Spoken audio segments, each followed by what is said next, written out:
বদরের যুদ্ধে যখন কাফের মুশরিকরা শোচনীয়ভাবে পরাজিত হলো, পরাজয়ের এই খবর যখন মক্কার চতুর্দিকে ছড়িয়ে গেল, এই খবর মক্কায় সর্বপ্রথম ছড়িয়ে দিয়েছিলেন হাইসুমান বিন আব্দুল্লাহ আল খুজাই। এই ব্যক্তি কাফেরদের শোচনীয় পরাজয়ের এই খবর মক্কায় নিয়ে গিয়েছিলেন। মক্কাবাসী লোকেরা যখন, কাফের মুশরিকরা যখন বদরের পরাজয়ের খবর শুনল, তারা তখন শোকে দুঃখে পাথর হয়ে গেল। বদরের এই শোক তারা সহ্য করতে পারল না।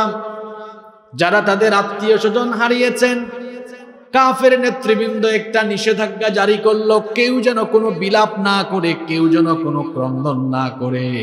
গোটা মক্কায় কাঁদতে নিষেধ করে দেওয়া হলো।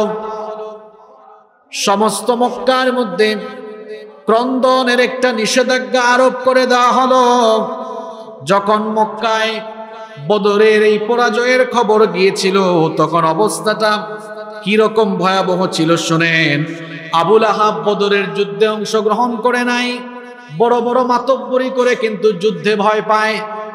আবুল আহাব বদরের যুদ্ধে যায় নাই, সে তার পক্ষ থেকে একজনকে বদরের যুদ্ধে পাঠিয়েছিল। বদরের যুদ্ধে তার এক ভাতিজা অংশ নিয়েছিল, যার নাম ছিল আবু সুফিয়ান বিন হারিস বিন আব্দুল মুত্তালিব। সে যখন ফিরে আসলো, আবুল আহাব তার কাছে গিয়ে বলল, ভাতিজা, তুমি বদরের ময়দান থেকে এসেছো, বদরের যুদ্ধের খবর কি? তোমরা কি মুহাম্মদ, সবাই বলেন সাল্লাল্লাহু আলাইহি ওয়াসাল্লাম, এবং তার দলবল সবাইকে হত্যা করে চলে এসেছো নাকি? ভাতিজা তখন বলল, চাচা আবুল আহাব, আমি তো নিজেই আমার জান নিয়ে কোনো মতে এখানে আসতে পেরেছি। আবুল আহাব অবাক হয়ে গেল। আবুল আহাব বলল, 1000-এর এত বড় বাহিনী কেমনে তারা তোমাদেরকে পরাজিত করে দিল? ওরা তো সংখ্যায়ও কম ছিল। আবু সুফিয়ান বিন হারিস বিন আব্দুল মুত্তালিব সে তখন তার চাচা আবুল আহাবকে বলল, হে আমার চাচা আবুল আহাব, আপনি বলছেন তারা সংখ্যায় মাত্র 313 জন। আমি তো রণক্ষেত্রে ছিলাম, আমি দেখেছি এই 313 জনের সাথে, এই 313 জনের সাথে সাদা সাদা ঘোড়ার উপরে আরোহণ করা, সাদা কালো মিশ্রিত ঘোড়ার উপরে আরোহণ করা শুভ্র বসনের কিছু লোক, যাদের চেহারা অত্যধিক সুন্দর ছিল, এই 313 জনের সাথে তারাও যুদ্ধে সামিল হয়ে আমাদের সবার উপরে অতর্কিত আক্রমণ চালিয়েছিল। আমাদের নেতাদের শরীর থেকে গর্দান তারা আলাদা করে দিয়েছে। আমি আমার নিজের চোখে দেখেছি। সে তার চাচাকে আবুল আহাবকে বলেছিল, ওয়াল্লাহি মা তুলিকু শাইআন ওয়ালা ইয়াকুমু লাহা শাই। তারা এমন ভাবে আমাদের উপর আক্রমণ চালাচ্ছিল, আমাদের কাউকেও তারা ছাড়ে নাই। তাদেরকে পরাভূত করা কিংবা তাদেরকে মোকাবেলা করা কোনো শক্তি বা সাহস তখন আমাদের ছিল না। আবুল আহাব তার ভাতিজার সাথে যখন এরকম কথাবার্তা বলছিল, পাশেই ছিলেন আব্বাস রাদিয়াল্লাহু আনহু। আব্বাস রাদিয়াল্লাহু আনহুর একজন কৃতদাস, যার নাম ছিল আবু রাফি'। আবু রাফি' যখন এই কথা শুনলেন, তিনি তখন বললেন, ওয়াল্লাহি তিলকাল মালাইকা। এই আবু রাফি' তিনি গোপনে গোপনে ইসলাম কবুল করেছিলেন, ইসলামটা প্রকাশ করেন নাই। যখন তার সামনে তিনি বদরের জয়গাথা, তিনি যখন তার সামনে বদরে মুসলমানদের বিজয়ের কথা শুনলেন, তখন তিনি আবুল আহাবকে বললেন, ওয়াল্লাহি তিলকাল মালাইকা। আবুল আহাবকে বললেন, আবুল আহাব আর তার ভাতিজা দুজনকে বললেন, ওরা কোনো সাধারণ মানুষ ছিল না, ওরা ছিল আল্লাহর প্রেরিত ফেরেশতা। সুবহানাল্লাহ। এই কথা শোনার পরে আবুল আহাব আরো বেশি ক্ষিপ্ত হয়ে গেল। আবুল আহাব ক্ষিপ্ত হয়ে ওই আবু রাফি' নামক কৃতদাসকে কাছে ডেকে এনে তার গালের মধ্যে ভীষণ জোরে একটা চড় মারল। এরপরে তাকে মাটিতে ফেলে দিল। মাটিতে ফেলে দিয়ে তার উপরে অতর্কিত হামলা চালালো, তাকে অতর্কিত ভাবে মারতে লাগলো। তখন সেই মুহূর্তে আব্বাস রাদিয়াল্লাহু আনহুর স্ত্রী উম্মুল ফদল তিনি আসলেন। এসে তিনি একটা লাঠি হাতে নিয়ে আবুল আহাবকে আঘাত করে বললেন, ইস্তাদআফতাহু আন গাবা আনহু সাইয়্যিদু।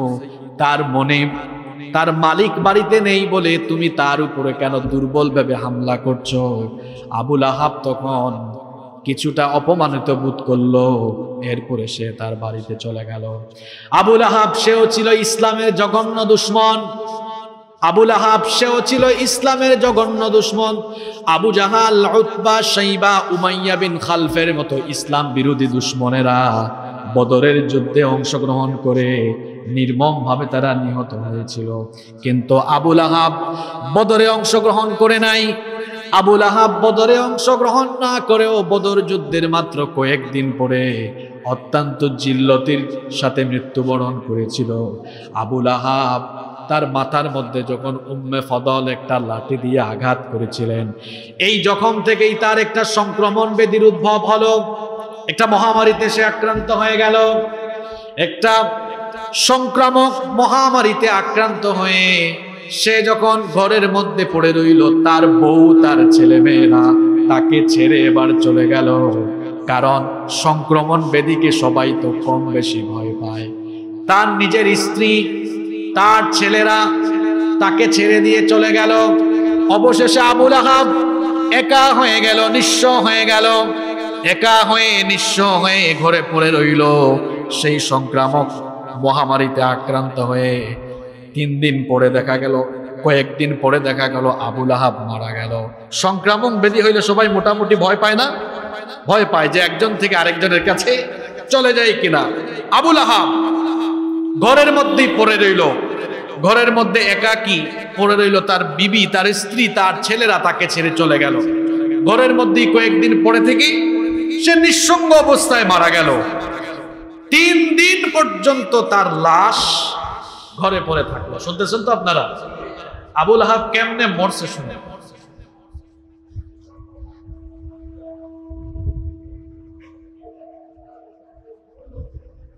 3 দিন তার লাশ ঘরে পড়ে থাকলো। কেউ তার লাশকে গিয়ে ছুঁইতেছে না। কিছুদিন আগে যখন 2 বছর করোনা মহামারী ছিল, এরকম চিত্র তো আপনারাও দেখেছেন। বাবা মা মারা গিয়েছে বা ঘরের কেউ মারা গিয়েছে, ঘরের লোকেরাই লাশের ধারে কাছে যায় নাই। কি বলেন, এই চিত্র কি আমরা দেখি নাই? আবুল আহাব একটা সংক্রমণ ব্যাধি, একটা মহামারীতে আক্রান্ত হয়ে মারা গেল। 3 দিন তার লাশ ঘরে পড়ে আছে, কেউ যায় না। অবশেষে লোকজন আবুল আহাবের ছেলেদেরকে বলল, তোমরা কেমন ছেলে, তোমাদের বাপ মারা গিয়েছে, তার লাশ ঘরের মধ্যে 3 দিন পড়ে আছে, তোমরা কেন তার দাফনের একটা ব্যবস্থা করছো না? কারণ এরকম থাকলে তো দুর্গন্ধ ছড়াবে। অবশেষে এরকম সমালোচনা যখন আরম্ভ হলো, তার ছেলেরা একজন লোক ভাড়া করলো। একজন লোককে ভাড়া করে তার লাশ ঘর থেকে বের করে একটা উঁচু পাহাড়ে নিয়ে গেল। একটা উঁচু পাহাড়ে নিয়ে গিয়ে, কেউ ছুঁইতেছে না লাশটাকে, লাঠি দিয়ে গুতায়া গুতায়া একটা গর্তের মধ্যে ফেলে দিল। ধারে কাছেও যাচ্ছে না, নিজের ছেলে ধারে কাছে যায় না। ইসলাম বিরোধিতার ফলাফল এমনই হয়। অনেক সময় দেখা যায় মানুষ ক্ষমতার চোটে যা মন চায় তাই বলে, কিন্তু যখন সবকিছু মানুষ হারিয়ে ফেলে, তখন দেখা যায় যারা আশেপাশে ঘুরঘুর ঘুরঘুর করতো তারাও আশেপাশে থাকে না। এরকমই পরিণতি হয়। এই পরিণতি আল্লাহর তরফ থেকে আসে। তার ছেলেরা লাশ ছুঁইতেছে না, একজন লোক ভাড়া করে আনছে, গুতাইয়া গুতাইয়া ঠেলাইয়া ঠেলাইয়া একটা গর্তের মধ্যে ফেলে দিয়েছে। আপনাদেরকে বলেছিলাম বেশ কয়েক জুমা আগে, নবীজি সাফা পাহাড়ে উঠে যখন দাওয়াত দিয়েছিলেন, তখন আবুল আহাব পাথর হাতে নিয়ে নবীজির মাথা মুবারকে নিক্ষেপ করে বলেছিল, তাব্বাল্লাকা ইয়া মুহাম্মদ, মুহাম্মদ তুমি ধ্বংস হয়ে যাও। দেখেন, এর কয়েক বছর পরে আল্লাহ প্রতিশোধ কেমনে নিলেন। সে নবীকে পাথর মেরেছে, এখন তার লাশ গর্তের মধ্যে ফেলে দেওয়ার পরে এটাকে তো মাটি চাপা দেওয়া দরকার, নইলে তো দুর্গন্ধ ছড়িয়ে যাবে। এবার তার নিজের ছেলেরা পাথর হাতে নিয়ে বাপের মরা লাশের উপরে পাথর ছুঁড়ে ছুঁড়ে পাথরের স্তূপ দিয়ে তার লাশটাকে চাপা দিয়ে দিল। এই হচ্ছে ইসলাম বিরোধিতার করুণ পরিণতি। আল্লাহ তাআলা কাফিরদের বিরুদ্ধে অ্যাকশন নেন বিভিন্ন ভাবে। কিছু কাফেরকে আল্লাহ তাআলা তার মোমেন বান্দাদেরকে দিয়া তাদের উপর প্রতিশোধ নেন। যেমন আবু জাহাল, উতবা, শাইবা এরা বদরের মাঠে নির্মম ভাবে মোমেনদের হাতে নিহত হয়েছে। কিন্তু আবু লাহাব সে তো যুদ্ধেও যায় নাই, তাকে মোমেনরা হাতের নাগালে পায় নাই। তো মোমেনরা হাতের নাগালে না পাইলেও সাইজ করার জন্য তো একজন আছেন, তিনি কি? আল্লাহ তাআলা এমন একটা রূপ দিলেন, ওই রূপ দিয়ে কিরকম মারলেন সেটা বললাম, এরপরে কেমনে সে দুনিয়া থেকে গেল সেটাও বললাম।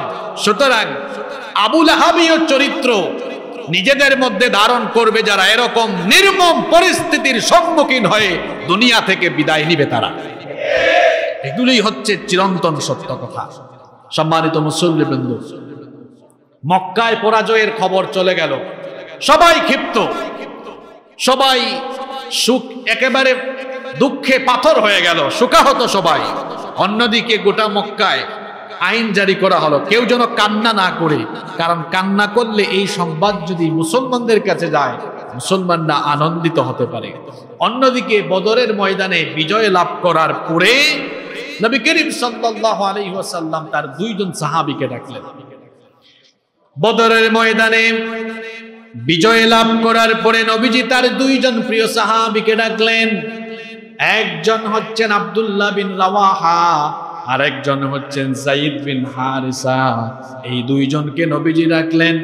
আব্দুল্লাহ বিন রাওয়াহাকে নবীজি ডেকে বললেন, তুমি উচ্চ ভূমিতে চলে যাও, উচ্চ ভূমিতে গিয়ে বদরের বিজয়ের পয়গাম সবার কাছে পৌঁছে দাও।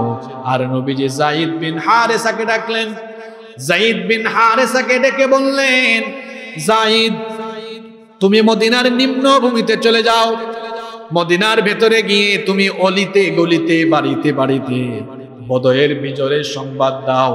নবীজি তার নিজের উট যায়েদ বিন হারিসাকে দিলেন। যায়েদ বিন হারিসা এবার সেই উঠে আরোহণ করে মদিনায় তিনি চলে গেলেন। মদিনায় যাওয়ার পরে মদিনার মুনাফিক এবং ইহুদিরা তারা তখন বলল, ওই যে দেখো মুহাম্মাদের উঠে চড়ে যায়েদ আসতেছে, তার মানে মুহাম্মদ বদরের ময়দানে নিহত হয়েছে, আর যায়েদ বদরের ময়দান থেকে মুহাম্মাদের উঠে চড়ে সে জানের ভয়ে পালিয়ে আসা আরম্ভ করেছে। মুনাফিক এবং ইহুদিরা যখন এরকম কথা বলা বলি করলো, যায়েদ বিন হারিসা আসলেন। যায়েদ বিন হারিসা এসে বললেন, এই মুনাফিক আর ইহুদিদের কথা তোমরা বিশ্বাস করো না, কারণ নবীজি আমাকে তার উট দিয়ে বলেছেন আমি যেন বদরের বিজয় এর সংবাদ তোমাদেরকে পৌঁছে দেই।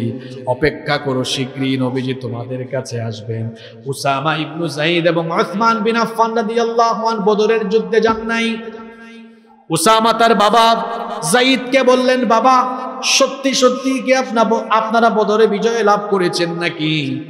তখন যায়েদ রাদিয়াল্লাহু আনহু বললেন, হ্যাঁ সত্যি সত্যি আমরা বদরের ময়দানে বিজয় লাভ করেছি, কারণ বদরের ময়দানে আমাদেরকে যিনি বিজয় দিয়েছেন তিনি কে? এই সংবাদ মদিনার সব দিকে ছড়িয়ে পড়ল। এই খবরে মুনাফিক যারা, ইহুদি যারা, তারা অত্যন্ত ব্যথিত হলো, তাদের হৃদয় ভারাক্রান্ত হয়ে গেল। অন্যদিকে মুসলমানরা তাকবীর ধ্বনি দিয়ে দিয়ে তারা বিজয় উৎসব পালন করা আরম্ভ করলো। সুবহানাল্লাহ। নবী করিম সাল্লাল্লাহু আলাইহি ওয়াসাল্লাম বদরের যুদ্ধ শেষে 3 দিন বদরে অবস্থান করেন। 3 দিন বদরে অবস্থান করে এরপরে নবী করিম সাল্লাল্লাহু আলাইহি ওয়াসাল্লাম মদিনার উদ্দেশ্যে রওনা দিয়েছিলেন। নবীজি বদরে যখন 3 দিন অবস্থান করেন, বদরের যুদ্ধে কিছু গনিমত, যুদ্ধলব্ধ সম্পদ যেগুলো কাফেরদের কাছ থেকে পাওয়া গিয়েছিল, সেই গনিমতগুলো কিভাবে বন্টন করা হবে, সাহাবীদের মধ্যে এবার মতবিরোধ দেখা দিল। কারণ যুদ্ধক্ষেত্রে মুসলমানদের মোট 3টা গ্রুপ ছিল। এক গ্রুপ নবী করিম সাল্লাল্লাহু আলাইহি ওয়াসাল্লামের পাহারায় নিযুক্ত ছিল। দ্বিতীয় গ্রুপ তারা সরাসরি কাফিরদের উপর আক্রমণ করছিল। তৃতীয় গ্রুপ এরা গিয়ে গনিমতের মালগুলো কালেক্ট করছিল। এই মোট কয় দল হইল? জোরে বলেন, কয় দল? 3 দল। আমি আবারও বলছি, এক দল নবীজিকে পাহারা দিচ্ছিল, আরেক দল কাফেরদের উপরে আক্রমণ করে কাফেরদেরকে হত্যা করছিল এবং কাফেরদেরকে তাড়িয়ে দিচ্ছিল। আর 3 নম্বর গ্রুপ, এরা গিয়ে শত্রুদের সেনা ছাউনি থেকে যুদ্ধলব্ধ সম্পদ বা গনিমত দ্বারা কালেকশন করছিল। যখন গনিমতের মাল একত্রিত করা হলো, তখন যারা গনিমতের মাল এনেছিল তারা বলল যে এই গনিমতের হকদার একমাত্র আমরা, কারণ আমরা এটা কষ্ট করে কালেক্ট করেছি। আর যারা শত্রুদের উপর হামলা চালিয়েছিল সেই গ্রুপের লোকেরা বলল না, গনিমতের মালের বেশিরভাগ হকদার হলাম আমরা, কারণ আমরা যদি শত্রুদের উপর আক্রমণ করে আমরা শত্রুদেরকে তাড়িয়ে না দিতাম তাহলে তোমরা গিয়ে গনিমতের মাল কালেক্ট করতে পারতে না। বাকি রইল আরেক গ্রুপ যারা নবীজির পাহারায় ছিল, যারা পাহারার দায়িত্বে ছিল, তারা বলল নবীজি আমাদেরকে পাহারার দায়িত্বে নিয়োজিত করেছেন, নইলে আমরাও তোমাদের মতো যুদ্ধ করতে পারতাম, আমরাও গিয়ে গনিমতের মাল আনতে পারতাম। এখন গনিমতের মাল নিয়ে যখন সাহাবীদের মধ্যে এরকম বাকবিতণ্ডা আরম্ভ হলো, সাহাবীদের মধ্যে যখন বিতর্ক শুরু হয়ে গেল, গনিমতের মাল নিয়ে যখন বাকবিতণ্ডা আরম্ভ হয়ে গেল, আল্লাহ তাআলা সূরা আনফাল নাজিল করলেন।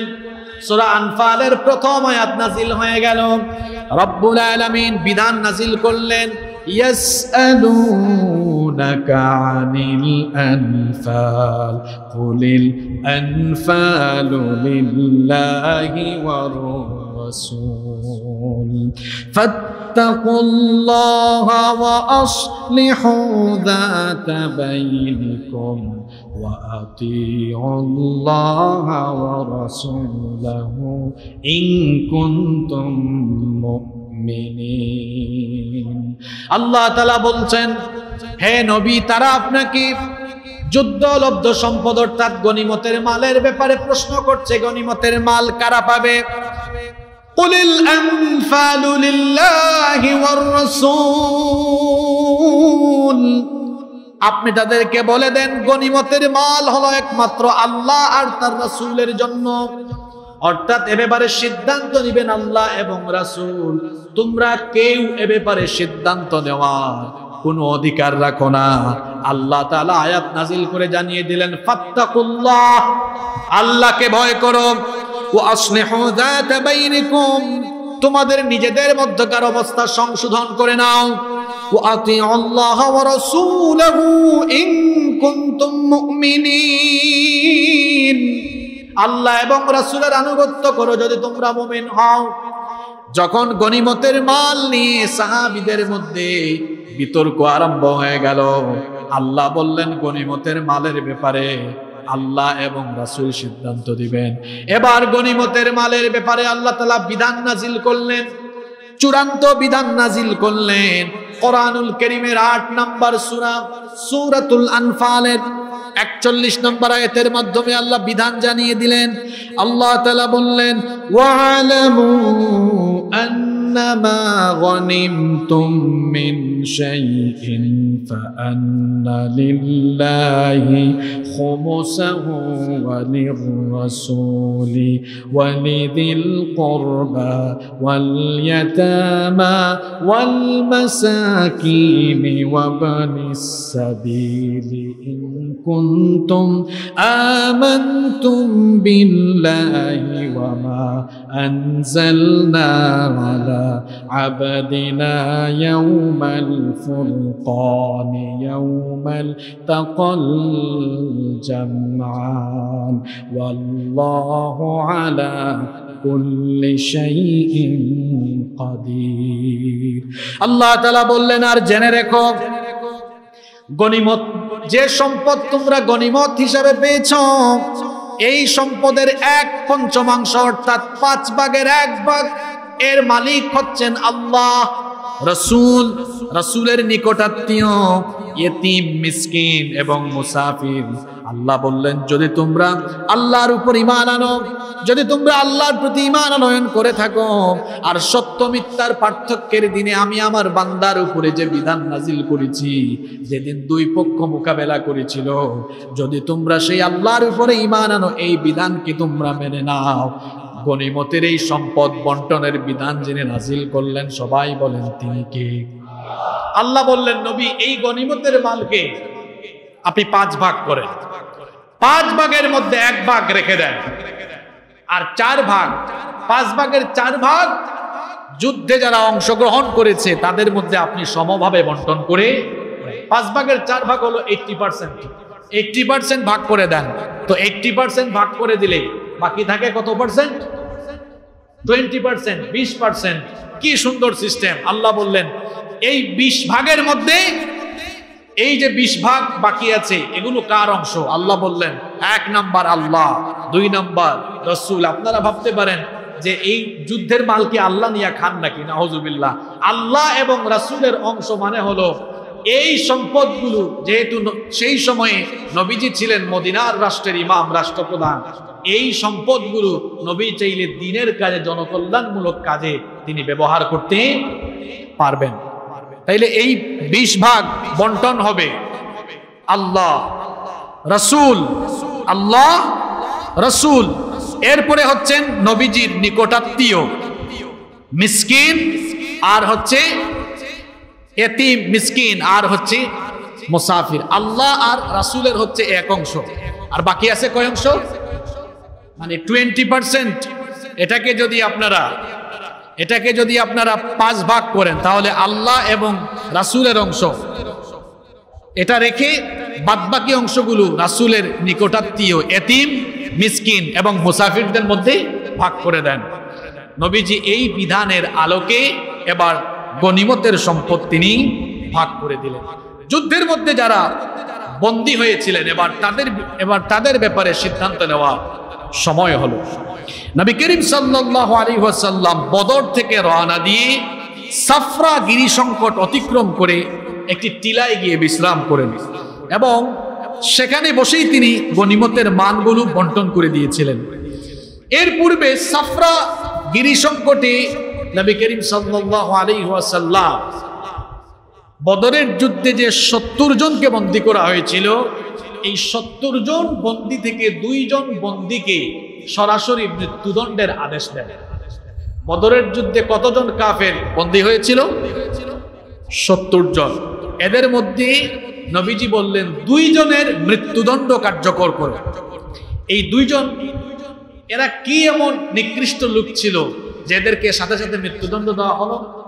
এই 2 জনের কথা আমি এর আগেও বলেছিলাম। এদের মৃত্যুর কাহিনী বলি নাই, কিন্তু এদের কুকর্ম বলেছিলাম। এই 2 জনের মধ্যে একজন ছিল নাজর বিন হারিস। এই লোকটা ছিল কুরাইশদের একজন বড় ব্যবসায়ী। নবীজি মক্কায় থাকাকালীন নবীজির দাওয়াত শুনে যখন লোকেরা জড়ো হতো, নবীজির কাছ থেকে কোরআন শুনতো, লোকেরা যেন কোরআন না শুনে এই লোকটা ইরাকের হীরা নগরী থেকে প্রস্টিটিউট মহিলাদেরকে ভাড়া করে এনেছিল, নর্তকীদেরকে ভাড়া করে এনেছিল এবং মক্কার অলিতে গলিতে সে গানের আসর, নাচের আসর জমিয়ে দিয়েছিল, যাতে করে যুবক তরুণরা ইসলামের দিকে না যায়, যুবক তরুণরা যেন নবীদের কাছে গিয়ে কোরআনের কথা না শুনে। এই 70 জন বন্দীর মধ্যে এই নাজর বিন হারিস ছিল।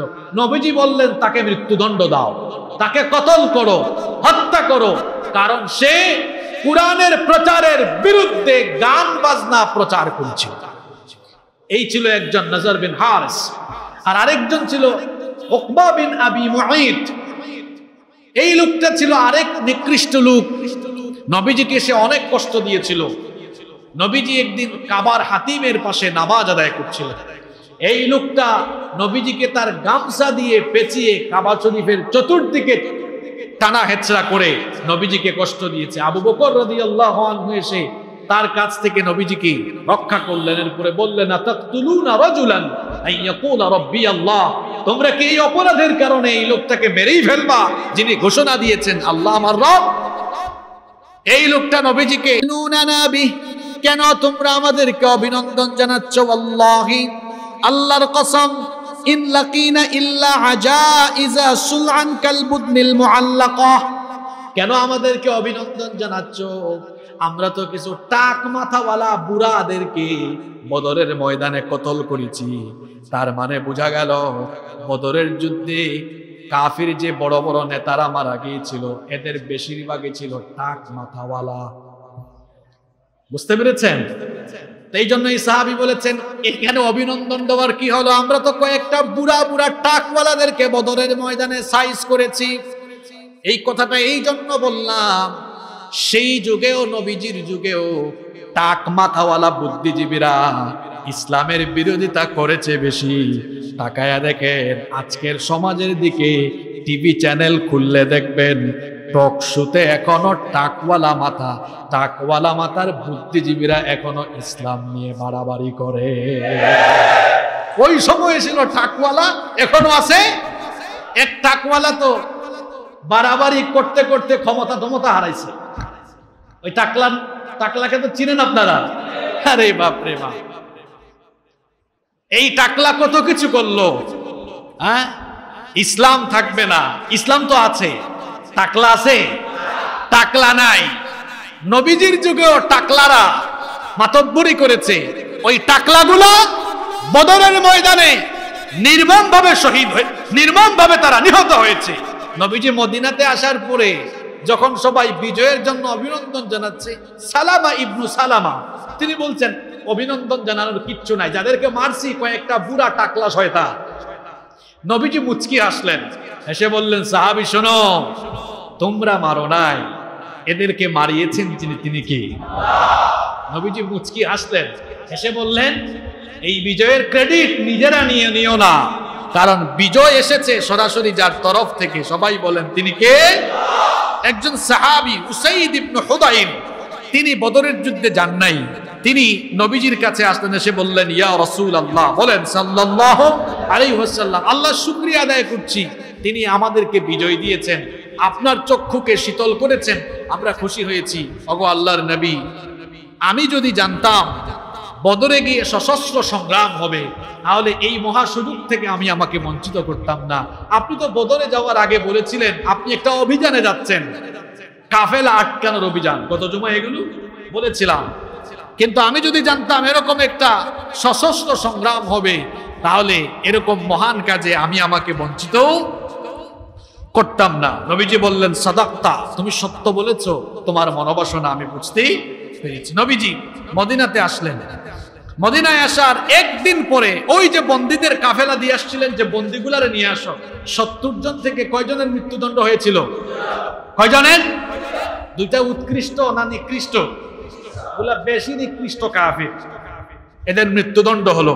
বাকি 68 জনকে একটা কাফেলা নবীজি সেট করে দিলেন, তোমরা নিয়ে আসো। আর নবীজি বলেছিলেন এদের সাথে উত্তম আচরণ করবা, এদেরকে তোমরা নিয়ে আসো। এর একদিন পরেই তারাও, অর্থাৎ নবীজি মদিনাতে আসার একদিন পরে ওই কাফেলা ও যুদ্ধ বন্দীদেরকে নিয়ে চলে আসলেন। এবার এই বন্দীদেরকে কি করা যায়? এদেরকে কি মৃত্যুদণ্ড দিয়ে মেরে ফেলবেন, নাকি এদেরকে ছেড়ে দিবেন, নাকি এদের কাছ থেকে রক্তের মূল্য আদায় করবেন? এ ব্যাপারে নবীজি সাহাবীদের কাছে পরামর্শ চাইলেন। নবীজি সাহাবীদেরকে ডাকলেন, সাহাবীদেরকে ডেকে তিনি এবার পরামর্শ চাইলেন। নবীজি বললেন আবু বকর বলো, এই বন্দীদেরকে কি করব? বলেন তো আবু বকর কি নরম দিলের মানুষ নাকি গরম মানুষ? তিনি যেমন নরম দিলের মানুষ, তেমন পরামর্শ দিলেন নরম। তিনি বললেন ওগো আল্লাহর নবী, যারা বন্দী হিসাবে এসেছে এরা কাফির হলেও তো আমাদের ভাই ভাতিজা, এরা আমাদের আত্মীয় স্বজন। চলুন আমরা এক কাজ করি, এদেরকে আমরা মৃত্যুদণ্ড না দিয়ে এদের কাছ থেকে আমরা রক্তমূল্য আদায় করি, এদের কাছ থেকে আমরা কিছু টাকা পয়সা নিয়ে এরপরে আমরা এদেরকে ছেড়ে দেই। এতে করে দেখা যাবে আমরা কাফিরদের উপরে অর্থনৈতিকভাবে শক্তিশালী হতে পারবো। দ্বিতীয়ত, এদেরকে ছেড়ে দিলে হতে পারে এখান থেকে কারো কারো অন্তর নরম হয়ে যেতে পারে, ইসলাম কবুল করতে পারে। এবার নবীজি বললেন ওমর, তুমি দেখি চুপচাপ আর কিছু রাগান্বিত ভাবও দেখা যায়, তুমি তো কিছু বলো না। এখন বলেন তো ওমর কি নরম মানুষ না গরম মানুষ? সিদ্ধান্ত হবে নরম না গরম। নবীজি যখন বললেন ওমর তোমার সিদ্ধান্ত কি? ওমর বললেন আমার সিদ্ধান্ত হলো সবগুলার মাথা আলাদা করে দেন, সবগুলাকে মেরে ফেলেন। মানুষ যেমন গরম, সিদ্ধান্ত গরম। হাসিয়েন না আপনারা, বেশ কয়েকটা জায়গায় ওমর রাদিয়াল্লাহু আনহু একা সিদ্ধান্ত নিয়েছেন। আর ওমর রাদিয়াল্লাহু আনহুর সিদ্ধান্ত শুনে আপনারা হাসলেও ওমর রাদিয়াল্লাহু আনহুর সিদ্ধান্তের পক্ষে আল্লাহ আয়াত নাজিল করে ওমরের পক্ষে রায় দিয়েছে। এই বদরেও ওমরের এই সিদ্ধান্তের পক্ষে আল্লাহ একটা আয়াত না, দুইটা আয়াত নাজিল করে আল্লাহ বলছেন ওমরের সিদ্ধান্ত সঠিক। সুবহানাল্লাহ পড়তে মন চায় না? এই আয়াতগুলো আসতেছে পড়ে। এখন একজন দিলেন নরম আর একজন দিলেন, এই দুই রকম সিদ্ধান্তই আসলো। দেখা গেল বেশিরভাগ আরেকজন সাহাবী আব্দুল্লাহ বিন রাওয়াহা তিনি আরেকটু গরম সিদ্ধান্ত দিলেন। আব্দুল্লাহ বিন রাওয়াহা বললেন, নবীজি সবগুলা কাফেররে বাইন্দা গাছের তলায় নিয়ে যান যেখানে বেশি গাছ আছে, এরপরে কেরোসিন ঢাইলা আগুন জ্বালাই দিয়ে সবগুলারে মাইল। এরকম পরামর্শ আসলো। দেখা গেল আবু বকর রাদিয়াল্লাহু আনহুর পরামর্শের পক্ষে বেশিরভাগ সাহাবী মত দিলেন। নবীজি আবু বকর রাদিয়াল্লাহু আনহুর এই মতকে গ্রহণ করে নিলেন। বললেন, যেহেতু তোমরা বেশিরভাগ এই মতের উপরে আছো, তাহলে আমরা কাফিরদেরকে রক্তমূল্যের বিনিময়ে অর্থাৎ মূল্য পরিশোধ করবে, এরপরে আমরা তাদেরকে ছাড়বো। ওমর রাদিয়াল্লাহু আনহু বলছেন, আমি আর কিছু বললাম না, কারণ নবীজি বলে ফেলেছেন, সিদ্ধান্ত নিয়েছেন, আমি আর কিছু বলতে পারি। কিন্তু ভেতরে ভেতরে ওমর রাদিয়াল্লাহু আনহু তিনি সিদ্ধান্ত নিয়েছিলেন, নবীজি যদি আমার পক্ষে রায় দিতেন তো ভালো হইতো। কিন্তু নবীজির সিদ্ধান্ত মাথা নত করে মেনে নিলেন। এরপরে ওমর রাদিয়াল্লাহু আনহু বাড়িতে চলে গেলেন। পরের দিন ফজরের নামাজের পরে ওমর রাদিয়াল্লাহু আনহু নবীজির কাছে আসলেন। এসে দেখলেন নবীজি এবং আবু বকর রাদিয়াল্লাহু আনহু কান্না করছেন। ওমর রাদিয়াল্লাহু আনহু জিজ্ঞেস করলেন, ইয়া রাসূলুল্লাহ, সবাই পড়েন সাল্লাল্লাহু আলাইহি ওয়াসাল্লাম, আপনি এবং আপনার বন্ধু আবু বকর, দুই বন্ধু একসাথে কাঁদেন কেন? তখন নবীজি বললেন, ওমর রে, গতকাল তুমি যে সিদ্ধান্ত দিয়েছিলে ওই সিদ্ধান্তটাই সঠিক ছিল। কারণ আল্লাহ তাআলা আয়াত নাজিল করেছেন, তুমি যাওয়ার পরে আল্লাহ তাআলা আয়াত নাজিল করে মুসলমানদেরকে ধমক দিয়েছেন। আল্লাহ তাআলা আয়াত নাজিল করে জানিয়ে দিয়েছেন, কোরআনুল কারীমের ৮ নম্বর সূরাতুল আনফালের ৬৭ এবং ৬৮ নম্বর আয়াত আল্লাহ নাজিল করলেন, মা কানা লিনাবিয়্যিন আন ইয়াকুনা লাহু আসরা হাত্তা ইউসখিনা ফিল আরদ তুরিদুনা আরাদাদ দুনিয়া ওয়াল্লাহু ইউরিদুল আখিরা ওয়াল্লাহু আজিজুন হাকীম।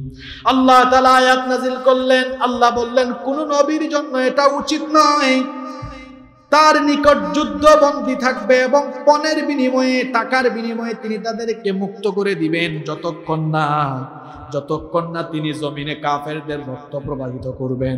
আল্লাহ তাআলা আয়াত নাযিল করে বললেন, তোমরা চাচ্ছ দুনিয়ার সম্পদ আর আল্লাহ চাচ্ছেন আখিরাত। আল্লাহ তাআলা আয়াত নাযিল করলেন। আল্লাহ তাআলা জানিয়ে দিলেন, লাউলা কিতাবুম মিনাল্লাহি সাবাকা লামাসসাকুম ফীমা আখাযতুম আযাবুন আযীম।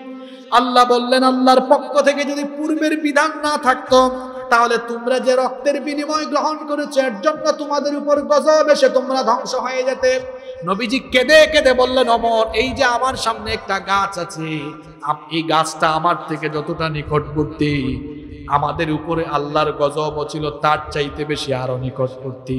আল্লাহ তাআলা গজব দেন নাই, কারণ এর আগে আল্লাহ বিধান দিয়েছিলেন, فَإِذَا لَقِيتُمُ الَّذِينَ كَفَرُوا فَضَرْبَ الرِّقَابِ حَتَّى إِذَا أَثْخَنْتُمُوهُمْ فَشَدُّوا الْوَثَاقَ فَإِمَّا مَنًّا بَعْدُ وَإِمَّا فِدَاءً حَتَّى تَضَعَ الْحَرْبُ أَوْزَارَهَا। আল্লাহ তাআলা এর আগে আয়াত নাজিল করেছিলেন, এটা সূরা মুহাম্মাদের ৪ নম্বর আয়াত। অতএব তোমরা কাফেরদের সঙ্গে যখন যুদ্ধে অবতীর্ণ হও তখন তাদের গর্দানকে আলাদা করে দাও, এরপরে পূর্ণরূপে তাদের উপরে তোমরা বিজয়ী হলে তাদেরকে শক্ত করে বেঁধে ফেলো, এরপরে হয় তাদের উপর দয়া করো, অনুগ্রহ করো, অথবা তাদের কাছ থেকে মুক্তিপণ নাও। নবীজি বলছেন এই আয়াত যদি আগে নাজিল না হতো তাহলে তো আল্লাহর গজব চলেই আসতো। কারণ বদরের যুদ্ধবন্দীদের ব্যাপারে আল্লাহ চেয়েছিলেন যে এদেরকে সরাসরি হত্যা করে ফেলো, কারণ এই কাফেরগুলা বাঁচলে পরবর্তীতে আবার দেখা যাবে যে এরা ইসলামের ক্ষতি সাধন করে বসতে পারে। যেহেতু এর আগে আল্লাহ আয়াত নাজিল করে জানিয়ে দিয়েছিলেন যে বন্দীদেরকে হয় তোমরা দয়া করতে পারো, মেরে ফেলতে পারো, অথবা তাদের কাছ থেকে বিনিময় নিতে পারো। কিন্তু বদরের ব্যাপারটা ছিল আলাদা। ওমর রাদিয়াল্লাহু আনহুর সিদ্ধান্তের পক্ষে আল্লাহর রায় ছিল। অবশেষে সাহাবায়ে কেরামদের সাথে পরামর্শ করে নবীজি সিদ্ধান্ত নিয়েছিলেন, ওই সিদ্ধান্তই থাকলো। আল্লাহ গজব দিলেন না, আল্লাহ মাফ করে দিলেন। যুদ্ধ বন্দীদের ব্যাপারে ইসলামের বিধান রয়েছে। যুদ্ধ বন্দীদের ব্যাপারে ইসলামের মোট 4টা বিধান। ইসলামী রাষ্ট্রের যিনি খলিফা বা প্রধান থাকবেন, এই 4টা বিধানের যে কোনো একটা বিধান তিনি কার্যকর করতে পারবেন। যুদ্ধে বন্দী হলে মোট কয়টা বিধান আছে? একটা বিধান হলো যুদ্ধ বন্দীদেরকে সরাসরি মৃত্যুদণ্ড দেওয়া যাবে। 2 নম্বর বিধান হলো কোনো প্রকার বিনিময় না নিয়ে রক্তমূল্য না দিয়ে তাদেরকে ছেড়ে দেওয়া যাবে। 3 নম্বর হলো রক্তমূল্য নিয়ে এরপরে তাদেরকে ছেড়ে দেওয়া যাবে। আর 4 নম্বর হলো চাইলে এদের সবাইকে দাস বানিয়েও রাখা যাবে। নবীজি সিদ্ধান্ত নিলেন সাহাবীদের সাথে পরামর্শ করে যে এরা রক্তমূল্য দিবে, এরপরে তাদেরকে ছেড়ে দেওয়া হবে। কিন্তু যারা রক্তমূল্য দিতে পারে নাই এদের অনেককেও নবীজি বিভিন্নভাবে মুক্ত করে দিয়েছেন। অনেককে ফ্রিতেও মুক্ত করে দিয়েছেন, আর আবার অনেককে যারা শিক্ষিত ছিল এদেরকে মুক্ত করে দিয়েছিলেন এই মর্মে যে তোমরা মদিনাতে আমাদের ছেলে মেয়েদেরকে পড়াশোনা করাবা। একজনের মুক্তিপণ ছিল যে অন্তত 10টা ছেলে মেয়েকে শিক্ষা দিবা, এরা শিক্ষিত হয়ে যাওয়ার পরে এটাই হবে তোমাদের মুক্তিপণ। তাহলে বোঝা গেল যে শিক্ষা দীক্ষার প্রসারেও নবীজি অত্যন্ত ব্যাপক চিন্তা করেছিলেন। নবীজি সাহাবীদেরকে বলেছিলেন যে যুদ্ধবন্দীদের সাথে তোমরা উত্তম আচরণ করো। আর তারা কেমন উত্তম আচরণ করেছিলেন শুনেন একটা ঘটনা। মুসআব বিন উমাইরের ভাই আবু আজিজ তিনি বলছেন, আমাকে বন্দী করে যখন আনসারদের একটা বাহিনী আমাকে মদিনায় নিয়ে আসতেছে, তখন প্রতিমধ্যে খাবারের সময় যখন হয়ে গেল, আমি তো বন্দী, তারা আমারে মারতে পারতো, না খাওয়াইয়া রাখতে পারতো, কিন্তু দেখা গেল নবীজির সাহাবীদের আদর্শ কেমন ছিল। খাবারের সময় যখন হয়ে গেল তারা নিজেরা খেজুর খেলো আর আমাকে তারা রুটি দিল। আমি রুটি খাচ্ছিলাম না, লজ্জা লাগতেছিল, ফিরিয়ে দিলাম, তাও আবার তারা আমাকে রুটি দিল। তাদের এই চমৎকার আদর্শে আমি অনুপ্রাণিত হলাম, কিন্তু তাদের সামনে আমি ইসলাম কবুল করলাম না। ইসলাম কবুল করলে তারা কিংবা কাফেররা ভাববে তরবারির ভয়ে আমি ইসলাম কবুল করেছি। আমি রক্তমূল্য দিয়ে যখন আমি তাদের কাছ থেকে ছুটে আসলাম, এরপরে আমার গোত্রে এসে সবাইকে বললাম আমি তাদের আদর্শে অনুপ্রাণিত হয়েছি, তরবারির ভয়ে আমি ইসলাম কবুল করব না। সবাইকে জানিয়ে দিয়ে নবীজির কাছে গিয়ে সে কালেমা পড়ে তখন মুসলমান হয়েছে। এটা ছিল সাহাবীদের আদর্শ। ওয়ালিদ ইবনে মুগীরা বলছেন, সাহাবীদের এমন আদর্শে অনুপ্রাণিত হয়ে যুদ্ধবন্দীদের অনেকেই এরকম ইসলাম কবুল করেছিল। আব্বাস রাদিয়াল্লাহু আনহুর তো চমৎকার একটা ঘটনা আছে।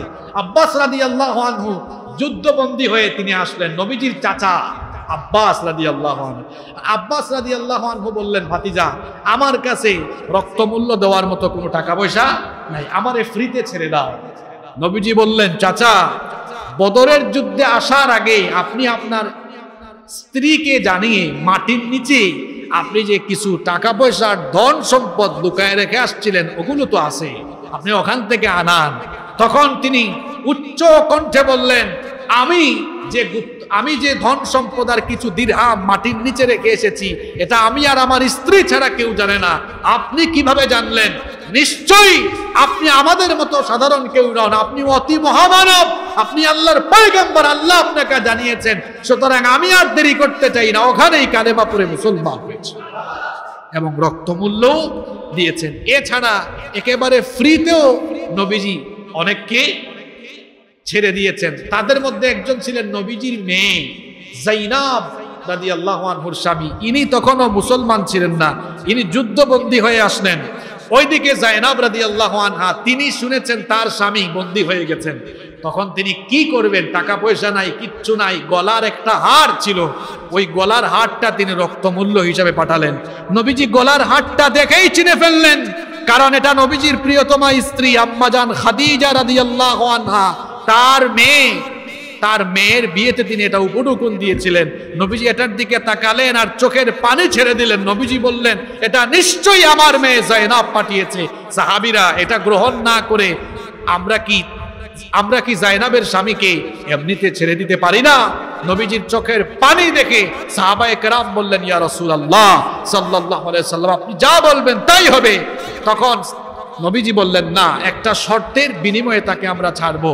শর্ত হলো সে মক্কায় গিয়ে তার স্ত্রীকে আমাদের কাছে পাঠিয়ে দিবে এবং সে আমাদের সাথে আর কখনো যুদ্ধ করবে না বা আমাদের বিরুদ্ধে কাফিরদেরকে সহযোগিতা করবে না, এই ওয়াদা দিয়ে, প্রতিশ্রুতি দিয়ে যাওয়া লাগবে। আবুল আস তিনি এটা মেনে নিলেন।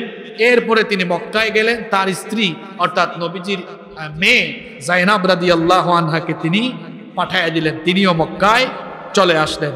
এরপরে নবী করিম সাল্লাল্লাহু আলাইহি ওয়াসাল্লাম বদরের যুদ্ধের পরে আরো কঠিন পরিস্থিতির সম্মুখীন হয়ে গেলেন, কারণ ইহুদিরা আর মুনাফিকরা তারা মুসলমানদের ক্ষতি সাধনের জন্য তারা উপর্যুপুরি বিভিন্ন ধরনের কর্মসূচি নেওয়া আরম্ভ করলো। এগুলো আমরা আগামী জুমায় সবিস্তারে আলোচনা করব ইনশাআল্লাহ। তারা বিভিন্ন ধরনের কর্মসূচি নিয়েছিল, অনেকগুলো সামরিক অভিযান হয়েছে এবং এর কিছুদিনের মধ্যেই আরেকটি যুদ্ধ সংগঠিত হয়, যেটা ইসলামের ইতিহাসে যেই যুদ্ধ ছিল অত্যন্ত গুরুত্বপূর্ণ, যেটা ছিল উহুদ যুদ্ধ। এগুলো নিয়ে আমরা আগামী জুমায় আলোচনা করব ইনশাআল্লাহ। আজকে যত আলোচনা হয়েছে এগুলো থেকে আল্লাহ তাআলা আমাদেরকে শিক্ষা নেওয়ার তৌফিক দান করুন। সুবহানাকা আল্লাহুম্মা বিহামদিকা আশহাদু আল্লা ইলাহা ইল্লা আনতা আস্তাগফিরুকা ওয়া আতুবু ইলাইক। আসসালামু